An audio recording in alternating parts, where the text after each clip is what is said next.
Hi, this is Ariane Smith, and I'll be reading The Ballad of the Fricassee Fairy.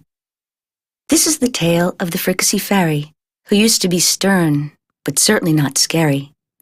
Trusted to gather the Queen's golden pears, her and 12 fairies did it with flair.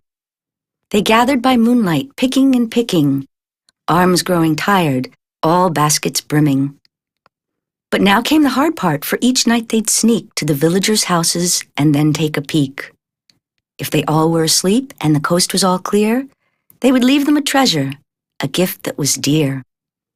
And so this went on, night after night, day after day, year after year.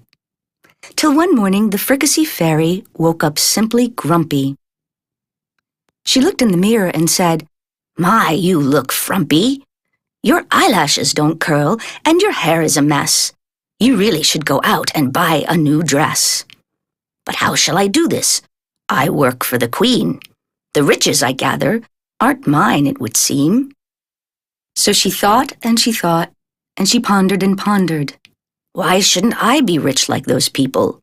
She wondered. True, she had what she needed, but she still wanted more. I'll just take 1 pear, maybe 3, maybe 4. That is when things took a turn for the worse. For each night she smuggled a pear in her purse. This soon became a regular dealing. It never occurred to her this was called stealing. The shortage of pears left some without means. They couldn't even afford a bucket of beans. This did not go unnoticed. "What?" screamed Queen Topstead, red like a beet. "Some people go hungry, they cannot eat. Bring me my fairies, all 13. I'll get to the bottom, for I am the Queen."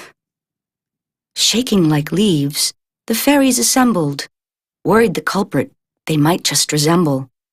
All but the Fricassee Fairy, who said, "I don't see what the fuss is. I'm going to bed." Her greedy heart was her undoing. As she slept, the Queen grew furious. "Where are my pears? I'm just curious."